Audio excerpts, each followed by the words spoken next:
Hello my dear students, आज हम chapter number 1 food and digestion जो कि क्लास फोर्थ का है। बुक का नाम लिविंग साइंस है। एंड आज इसके हम क्वेश्चन आंसर्स करेंगे। और इसका जो चैप्टर का जो इंट्रोडक्शन है मैं वो पहले ही वीडियो अपलोड कर चुका हूँ, आप प्लीज़ उसे ज़रूर देखें। एंड देन उसके बाद क्वेश्चन आंसर्स पर आएँ। और बस मेरी थोड़ी रिक्वेस्ट है आपसे कि आपको जो भी चैप्टर रीड करना है उसकी आप मुझे फ़ोटोज़ भेज सकते हैं मेरे नंबर पर, जो कि मैंने प्रोवाइड किया हुआ है यूट्यूब पर। एंड जिस भी स्कूल में आप पढ़ते हैं, मैं दिल्ली से हूँ, तो दिल्ली में अगर जिस भी स्कूल से आप हैं, आप अब अपनी क्लास पास आउट कर जाते हैं तो प्लीज़ आप मुझे अपनी बुक्स प्रोवाइड करवा दीजिए। जैसे लाइक अगर आपकी ये वाली बुक नहीं है, दूसरी बुक है पर चैप्टर सेम है और आपको लाइन बाय लाइन पढ़ना है, तो आप मुझे बुक्स प्रोवाइड करवा सकते हैं अपनी अपने भाइयों वगैरह की। तो शुरू करते हैं बेटा। ये रहा हमारे पास चैप्टर है, हम इसकी भी एक्सप्लेनेशन देख लेते हैं। यहाँ पर हमारे पास letters answer tick the correct answers है, तो जिसमें कि हमें पूछा गया है फर्स्ट क्वेश्चन,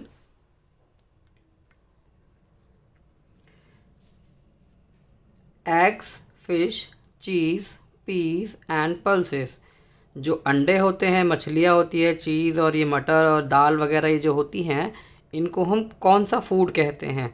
तो यहाँ पर एनर्जी गिविंग फूड है और बॉडी बिल्डिंग फूड है और प्रोटेक्टिव फूड्स है। तो इन फूड्स को हम लोग बॉडी बिल्डिंग फूड कहते हैं। Second one, these are protective foods. कौन से वाले फूड्स को हम लोग प्रोटेक्टिव फूड्स कहते हैं? तो प्रोटेक्टिव फूड्स होते हैं फ्रूट्स एंड वेजिटेबल्स। यानी कि अगर हम सब्जियां खाते हैं और फल खाते हैं तो हम लोग इनको कहते हैं प्रोटेक्टिव फूड्स, जिनसे कि हमें एनर्जी मिलती है और कोई भी चोट वगैरह लग जाती है तो जल्दी से हम लोग सही हो जाते हैं। क्वेश्चन नंबर 3 है यहाँ पर, calcium, potassium, sodium, iodine and iron are examples of. तो ये जो है ये सभी एग्जाम्पल हैं मिनरल्स के, जो कि मिनरल्स होते हैं। आपको जैसे आपने देखा होगा पानी वगैरह हम लोग पीते हैं, पानी में मिनरल्स होते हैं। कोई भी लिक्विड होता है उसमें हम लोग देखते हैं उसमें मिनरल वगैरह सब होता है। तो अब क्वेश्चन नंबर 4 देखिए, from the mouth the food passes through the food pipe into the. तो बोला गया है कि फ्रॉम द माउथ, जब हम खाना खाते हैं, मुंह से खाना खाया और वो मुंह से पास होते हुए वो हमारे फूड पाइप से होते हुए जाता है। Food passes through the food pipe. तो फूड जो होता है वो हमारे फूड पाइप से होकर के पास होता है। और इनटू दी किस में जाता है, किस में पास हो जाता है? वो जाता है सबसे पहले स्टोमक के अंदर, यानी कि पेट में जाता है। Question number 5, do not wash vegetables and fruits. तो हमें यहाँ पर बोला गया है कि हमें अपनी सब्जियाँ और फल ये नहीं धोने चाहिए। कब नहीं धोने चाहिए? देखिए, बाज़ार से ख़रीद के लाते तब तो हमें ज़रूर धोनी चाहिए, लेकिन जब हम सब्जी को काट लेते हैं तो काटने के बाद नहीं धोनी चाहिए। तो आफ्टर कटिंग दैम, तो हमें सब्जियों को काटने के बाद में नहीं धोना चाहिए, क्योंकि जब हम सब्जी काटते हैं तो सब्जी या फल हम काटते हैं तो उस पर क्या होता है, स्टार्च होता है, और वो स्टार्च हमारे लिए बहुत ज़्यादा बेनिफिशियल होता है। यानी कि कार्बोहाइड्रेट्स कह सकते हो आप स्टार्च को, तो वो होता है बहुत ज़्यादा हमारे लिए बेनिफिशियल होता है। तो काटने से बिफोर ईटिंग देम धोन। अब यहाँ पर है पहला ऑप्शन भी समझ लेते हैं कि कहता है कि अब सब्जियों को या फलों को हमें नहीं धोना चाहिए खाने से पहले, बिफोर ईटिंग देम। उनको खाने से पहले नहीं धोना चाहिए या काटने के बाद? तो काटने के बाद उनको नहीं धोना चाहिए। काटने से पहले हम उनको धो सकते हैं या खाने से पहले उनको धो सकते हैं। अब हमारे पास क्वेश्चन आ जाता है, ये बी पार्ट है। तो बी पार्ट के अंदर यहाँ पर हमें बोला गया है कंप्लीट दिस टेबल। तो हमें बोला गया है नेम ऑफ द न्यूट्रिएंट्स। तो कितने कितने तरह के न्यूट्रिएंट्स होते हैं? तो हमारे पास है proteins, fats, carbohydrates, vitamins and minerals. ये वाला फोल्डर आप खुद करेंगे, मैं आपको थोड़ी सी हेल्प दे देता हूँ यहाँ पे। तो आप जब ये चैप्टर आप रीड करेंगे जब आप मेरा वीडियो देखेंगे तो आपको सारा क्लियर हो जाएगा। जैसे कि विटामिन्स जो है वो किस किस काम आता है, और मिनरल्स जो है वो किस काम आता है, और ये मिनरल्स वगैरह हमें कहाँ से मिलते हैं, और किसको हम लोग प्रोटेक्टिव फूड कहते हैं, किसको हम लोग एनर्जी गिविंग फूड कहते हैं, यहाँ पर लिखा हुआ है। और कार्बोहाइड्रेट्स वगैरह है ये हमें यहाँ से मिलते हैं। तो आप थोड़ा रीड करिए, बिल्कुल आंसर्स मिल जाना भी ठीक नहीं है बेटा, तो उसके लिए सॉरी। थोड़ा सा आप जो है चैप्टर को रीड करें, उससे आपको और भी हो सकता है और भी सारे आंसर्स आपको मिले। क्योंकि कई बार हो जाता है ना कि चैप्टर से नहीं पूछते हैं। C, match the columns. Body building nutrients हम किसको कहते हैं? बॉडी बिल्डिंग न्यूट्रिएंट्स हम लोग प्रोटीन्स को कहते हैं। तो जो भी हम ऐसा खाना खाते हैं जिसमें प्रोटीन्स होते हैं तो उससे हमारी बॉडी बनती है, मसल्स वगैरह मजबूत होती हैं। प्रोटेक्टिव न्यूट्रिएंट्स क्या होते हैं? प्रोटेक्टिव न्यूट्रिएंट्स होते हैं विटामिन्स एंड मिनरल्स। तो प्रोटेक्टिव न्यूट्रिएंट्स का मतलब हुआ कि जैसे हमारे कोई भी चोट लग जाती है, और तो जैसे चोट लग जाती है ना हमारे, कभी भी जैसे छिल जाता है या छाले हो जाते हैं मुंह में, बच्चे बीमार पड़ते हैं बार बार, तो वो जो है नहीं होगा। तो सबसे ज़्यादा क्या इम्पोर्टेंट हुआ? प्रोटेक्टिव फूड्स इम्पॉर्टेंट तो सभी है, तो विटामिन्स जो है वो हमें अच्छी मात्रा में खाने चाहिए। विटामिन्स बहुत सारे होते हैं, विटामिन ए, विटामिन बी, और विटामिन बी के अंदर भी बहुत सारे पार्ट होते हैं, विटामिन सी, विटामिन डी। तो इसी तरह से और भी बहुत सारे विटामिन्स हैं जो कि हमें डिफरेंट फूड से मिलते हैं। 3, changing of food into simpler form. तो अब जब हम खाना खाते हैं और वो छोटे छोटे सिंपलर फॉर्म में वो ब्रेक हो जाता है, तो उसको हम लोग क्या कहते हैं? उसको हम लोग कहते हैं डाइजेशन। यानी कि जब हमने खाना खाया तो खाना अभी फ़िलहाल हमारे मुंह में, हम उसको थोड़ा बहुत चबाते हैं, और चबाने के बाद में वो हमारे पेट में चला जाता है, और पेट में जाने के बाद में उसका डाइजेशन शुरू होता है। तो अब हमारे पेट के अंदर जो एंजाइम्स होते हैं उनसे हमारा खाना पच जाता है पेट में, और छोटे छोटे से पार्ट्स में वो ब्रेक डाउन हो जाता है। The digestive liquid in the mouth. तो हमारे मुंह में जब हम खाना खाते हैं तो हमारे मुंह में क्या होता है? एक लिक्विड आ जाता है जिसको हम लोग डाइजेस्टिव लिक्विड कहते हैं। तो सलाइवा, यानी कि जो हमारे मुंह में, आप कह सकते हैं जो हमारे मुंह में लिक्विड आता है, जो जिसको हम थूक कहते हैं, तो कुछ भी जो खाना वगैरह हम खाते हैं हमारे मुंह में ऑटोमेटिकली वाटर आ जाता है, तो उसको हम सलाइवा कहते हैं। सलाइवा का मीनिंग है थूक। The muscular bag in the digestive system. तो आप डाइजेस्टिव सिस्टम आप देखेंगे तो ये रहा, यहाँ पर डाइजेस्टिव सिस्टम है पूरा का पूरा। तो डाइजेस्टिव सिस्टम के अंदर ये मस्कुलर बैग है जिसको हम लोग स्टोमक कहते हैं। तो मस्कुलर बैग मतलब पेट हमारा मसल्स का होता है, मतलब मांस वगैरह का होता है, इसमें कोई ज़्यादा मतलब पेट में तो हड्डियाँ होती ही नहीं है, तो इसलिए इसको हम लोग मस्कुलर बैग कहते हैं। Makes food last longer. तो ऐसा कौन सा मेथड है जिससे हम फूड को लास्ट लॉन्गर, मतलब कि बहुत लंबे टाइम तक चला सकते हैं? तो वो होता है प्रिजर्वेशन। प्रिजर्वेशन का मतलब प्रिजर्व वर्ड जो है, प्रिजर्व का मतलब होता है बचा कर रखना। तो ऐसा मेथड जिससे हम किसी भी चीज़ को बचा के रखते हैं तो वो प्रिजर्वेशन हुआ। अब हम क्वेश्चन आंसर्स करेंगे। तो राइट शॉर्ट आंसर्स। तो यहाँ पर हमें शॉर्ट आंसर्स लिखने हैं। Why do we need food? हमें खाने की ज़रूरत क्यों पड़ती है? Food help us to grow and to stay alive and give us energy. तो फूड जो होता है वो हमारी हेल्प करता है ग्रो होने में, यानी कि जब हम खाना नहीं खाएंगे सही से तो हम बड़े भी नहीं होंगे सही से। तो बड़े होने का मतलब ये नहीं है कि हमारी हाइट बढ़ गई है, बड़े होने का मतलब है कि हमारे दिमाग का विकास होना, हमारी मसल्स का विकास होना और हड्डियों का मजबूत होना, ये सभी ग्रो के अंदर आ जाता है। तो फूड हमें बढ़ने में मदद करता है, और to stay alive and give us energy. और खाना हमें एक और चीज़ के लिए मदद करता है, ज़िंदा रहने के लिए भी। भाई हम खाना नहीं खाएंगे तो हम ज़िंदा कैसे रहेंगे? और खाना एक और चीज़ के लिए हमारी मदद करता है, जैसे मैं आपको पढ़ा रहा हूँ तो मुझे एनर्जी लग रही है बोलने में, हम अपने हाथ पैर हिलाते हैं, उसमें भी एनर्जी लगती है। तो हम बोल रहे हैं तो बोलने में भी एनर्जी लगती है। तो क्योंकि हम अगर खाना खाएंगे सही से तो हमें सही से अच्छी एनर्जी मिलेगी बॉडी में। अच्छा खाना खाएंगे तो अच्छी एनर्जी मिलेगी। अब कौन से ऐसे 3 फूड्स हैं जिसमें स्टार्च होता है? तो राइस जो होते हैं, चावल, तो चावलों में आप देखते हो जो चावल बनते हैं तो स्टार्च का मतलब है चिपचिपापन जैसा रहता है, तो आपको राइस में देखने को मिलेगा। अब वीट जो होता है, अब देखा है ना कि मम्मी जब आटा लगाती हैं तो आटा वो चिपचिपा होता है, लेकिन जब उसकी रोटी बन जाती है तो बेटा वो तो सूख जाती है, तो उसमें से स्टार्च गायब हो जाता है। पर जैसे लाइक दलिया बनाते हैं, ये वीट का मतलब गेहूं हुआ, तो गेहूं का जब हम दलिया बनाते हैं तो दलिया आपने देखा है कितना चिपचिपा सा होता है।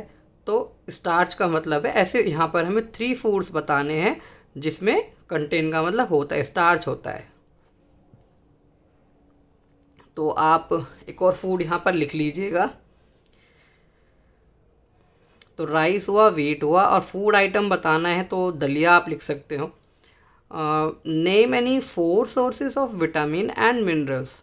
तो आपको 4 सोर्सेज ऐसे बताने हैं जिनसे हमें विटामिन और मिनरल, ऐसे किस चीज़ के अंदर हमें ये दोनों देखने को मिलते हैं, विटामिन और मिनरल दोनों के दोनों होने चाहिए। तो जैसे हम फ्रेश फ्रूट्स खाते हैं, ताज़ा ताज़ा हम फल खाएंगे तो उसमें हमें विटामिन्स मिलते हैं और मिनरल मिलते हैं। सब्जियां हम खाते हैं तो सब्जियों में भी विटामिन्स होते हैं, दूध में भी विटामिन्स और मिनरल्स होते हैं, और जो मीट होता है उसमें भी विटामिन और मिनरल होते हैं। अब ये बहुत ही अच्छा क्वेश्चन है, what is a balance diet, क्योंकि ये मोस्ट ऑफ द टाइम्स पूछा ही जाता है पेपर में। तो what is a diet, balance diet. तो बैलेंस डाइट का मतलब क्या है कि सही से खाना वाना खाएंगे। अब ये नहीं है कि हम रोज़ डेली चावल ही खा रहे हैं या रोज़ डेली हम रोटी ही खा रहे हैं, तो ऐसा नहीं होना चाहिए। बैलेंस डाइट के अंदर बहुत सारे फूड जो होते हैं वो इंक्लूड होते हैं। The right amount of all the nutrient we get in daily diet. तो right amount of all nutrient यानी कि हमें सही मात्रा में सारे के सारे न्यूट्रिएंट्स हमें जो है हमारी डाइट में हमको डेली मिले, तो उसको हम लोग बैलेंस डाइट कहते हैं। जैसे हम लोग अगर खाना खा रहे हैं, जैसे हम लोग रोटी खा रहे हैं, तो उसके साथ हमें सलाद ले लेनी चाहिए, दही साथ में ले लेनी चाहिए, तो इसको हम लोग बैलेंस डाइट कहेंगे। यानी कि सिर्फ सूखी रोटी ही नहीं खानी चाहिए। कई बच्चे होते हैं जो दूध और रोटी ही खाते हैं, सब्जी नहीं खाते हैं, तो उससे क्या होगा, सब्जी नहीं खाएंगे, देखिए सब्जी नहीं खाएंगे तो विटामिन और मिनरल्स हमें कैसे मिलेंगे। कुछ बच्चे तो फ्रूट्स भी नहीं खाते, तो फ्रूट्स भी खाने चाहिए, वेजिटेबल्स भी खानी चाहिए। खाना खा रहे हैं तो उसके साथ सलाद खानी चाहिए, तो सलाद के अंदर आप खीरा खा सकते हैं, टमाटो खा सकते हैं, कैरेट्स भी कच्ची खा सकते हैं। वेयर डज द, अब क्वेश्चन नंबर 5 है, where does the digested food enter from the stomach. तो where does the digested food enter from the stomach. तो जो खाना होता है, खाना जब पच जाता है, जैसे पेट में हमारे खाना पच गया, तो वो कहाँ पर जा कर के एंटर हो जाता है। तो जो खाना पच जाता है, where does the digested food, जो खाना पच गया है वो एंटर हो जाता है हमारे पेट से, कहाँ पर एंटर हो जाता है, तो यहाँ पर इसका आंसर हुआ the small intestine absorb the digested food. तो जो भी खाना हमारे पेट में पच जाता है, फिर वो स्मॉल इंटेस्टाइन जो होता है हमारे पेट के बाद होता है। देखिए ये रहा, यहाँ आप देख सकते हैं ये वाला जो इंटेस्टाइन है, जो ये स्टोमक भी रेड में दिखाया हुआ है और इंटेस्टाइन भी रेड में दिखाया हुआ है। तो हमारे पेट के बाद वो खाना एंटर हो जाता है स्मॉल इंटेस्टाइन में। तो खाना स्मॉल इंटेस्टाइन में पास हो जाता है, and then the small intestine absorb the digested food. तो पचा हुआ खाना जो कि हमारे स्मॉल इंटेस्टाइन में जाकर के एब्जॉर्ब हो जाता है, and carry it to all parts of the body. अब इंटेस्टाइन के अंदर खाना चला गया तो वो जो उसकी एनर्जी है, जो फूड में से जो एनर्जी होगी वो हमारे इंटेस्टाइन से होते हुए पास होगी। तो उसमें क्या होता है, इंटेस्टाइन में अब कैसे एनर्जी हमारे सभी बॉडी पार्ट्स में कैसे खाना जा रहा है, खाना नहीं जा रहा है, बेसिकली हो क्या रहा है, एनर्जी जा रही है। तो जो भी खाना होगा, जब हमने खाना खाया और वो उससे एनर्जी हमें जो है रिलीज़ होने वाली है, तो वो सारा का सारा इंटेस्टाइन का वर्क हुआ। तो अब जैसे मान लीजिए खाना हमने खा लिया है और वो हमारे इंटेस्टाइन में जा कर के चला गया है। अब इंटेस्टाइन में क्या होगा, छोटी छोटी सी नसें होती हैं, ब्लड वेसल्स होती हैं, तो वो ग्लूकोज की फॉर्म में, कार्बोहाइड्रेट्स की फॉर्म में, वो शुगर्स की फॉर्म में टूट जाता है खाना इंटेस्टाइन के अंदर। तो वहाँ से जो है सारी की सारी एनर्जी हमारे हर एक बॉडी पार्ट में जा कर के पास हो जाती है। तो ये शॉर्ट आंसर्स यहाँ पर फिनिश हो जाते हैं। अब हम देखते हैं क्वेश्चन नंबर ई, जिसमें कि थोड़े से बड़े आंसर्स होंगे और ज़्यादा भी बड़े नहीं हैं। What happens to the food in the mouth?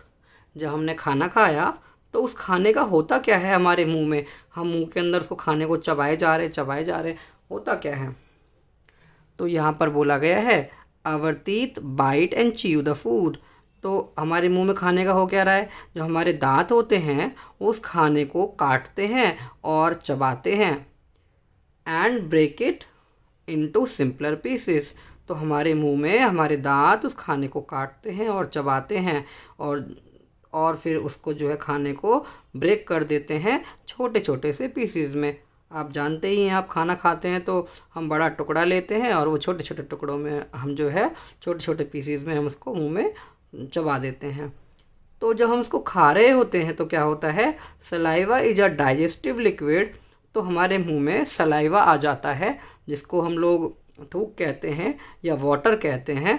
तो एक डाइजेस्टिव लिक्विड हमारे मुंह में आता है और वो हमारे फूड के साथ, दिस इज यहाँ पर फूड लिखा है, mixed with food in our mouth. और हमारे मुंह में से जो खाना, जो सलाइवा आ रहा है वो हमारे फूड के साथ में मिक्स हो जाता है, मिक्स विद फूड। तो ये सब हमारे मुंह के अंदर होता है जब हम खाना खाते हैं। तो डाइजेशन हमारे मुंह से ही शुरू हो जाती है, बाकी डाइजेशन हमारे पेट में होती है। Question number 2, what is the function of the small intestine? Small intestine का फंक्शन क्या होता है? तो यहाँ पर अभी था ना, हमने पढ़ा था कि जो स्मॉल इंटेस्टाइन से हमें हर एक बॉडी पार्ट में हमारे एनर्जी जा रही है। तो यहाँ पर बताया गया है the blood vessels present in the small in the wet again दोबारा पढ़ते हैं। What is the function of the small intestine? Small intestine का क्या फंक्शन है? The blood vessels present in the walls of the small intestine. अब इसको हमें page number 10 पर पढ़ना पड़ेगा, थोड़ा सा इसका बड़ा आंसर है। यहाँ पर आ जाते हैं, यहाँ पर है, ये रहा। The blood vessels present in the walls of the small intestine absorb the digested food and carry it to all the parts of the body। हमारी बॉडी के हर एक पार्ट में उसको खाने को पहुंचा देता है। तो ये स्मॉल इंटेस्टाइन का काम होता है। तो जो भी हमने खाना खाया है, ये जो इसकी वॉल्स होती हैं, इसमें छोटे छोटे से, इसमें क्या होते हैं, इसमें छोटे छोटे से हेयर्स टाइप जो है ब्लड वेसल्स होती हैं। तो वो ब्लड वेसल्स जो होती हैं उस सारी की सारी एनर्जी को फूड में से एब्जॉर्ब करके और वो हमारी बॉडी के हर एक पार्ट तक उस एनर्जी को ट्रांसफ़र कर देते हैं। अब क्वेश्चन नंबर है 3rd। What happens to our food when it enters the stomach till it reaches the large intestine? तो ये कहता है कि what happens to the food, food के साथ ऐसा होता क्या है जब वो एंटर करता है हमारे स्टोमक में, जब तक कि वो लार्ज इंटेस्टाइन तक नहीं पहुंच जाता, टिल इट रीचेस, यानी कि जब तक कि वो लार्ज इंटेस्टाइन तक पहुंचता है उससे पहले फूड के साथ क्या क्या हो चुका होता है। तो इसका आंसर हमें पीछे पेज पर मिलेगा, यहाँ पर है, ये E3 मैंने यहाँ लिखा हुआ है।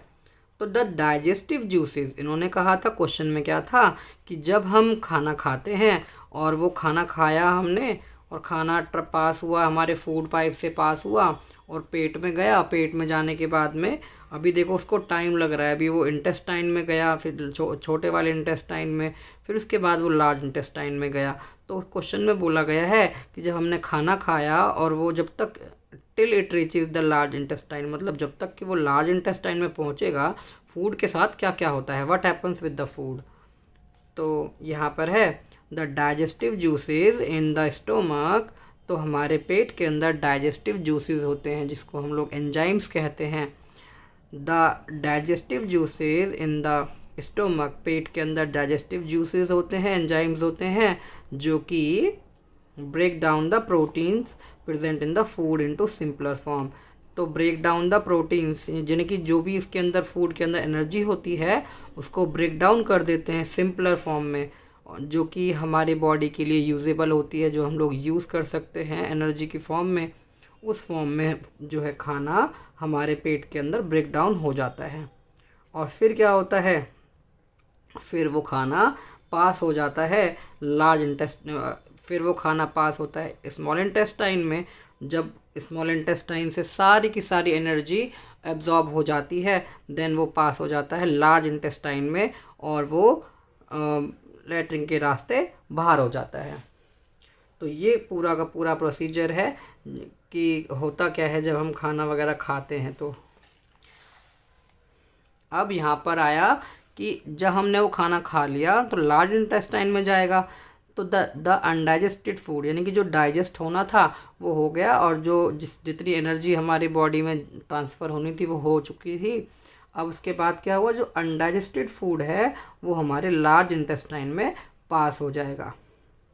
तो the blood vessels in the walls of large intestine absorb the extra water, तो जो भी एक्स्ट्रा वाटर होता है खाने में से वो लार्ज इंटेस्टाइन एब्जॉर्ब करती है और सेमी सॉलिड वेस्ट जो है सेमी सॉलिड वेस्ट जो है, मतलब कि सॉलिड का मतलब वो बिल्कुल ठोस, जैसे कि पेन आप देख रहे हो, तो सेमी सॉलिड यानी कि लाइक रबर, तो गिला जैसे आप समझ रहे हैं। तो सेमी सॉलिड वेस्ट मतलब कि हम लैट्रिन करते हैं अगले दिन, तो उसको that is called semi solid, थोड़ा थोड़ा उसमें लिक्विड रहता है, थोड़ा वो सॉलिड रहता है, तो वो वेस्ट हमारे पास हो जाता है नेक्स्ट डे एनएस के थ्रू। एनएस मीन्स लैट्रिन का रास्ता होता है when we go to the toilet, जब हम टॉयलेट जाते हैं। तो ये सब होता है यहाँ पर, ये भी जो है E3 का आंसर है।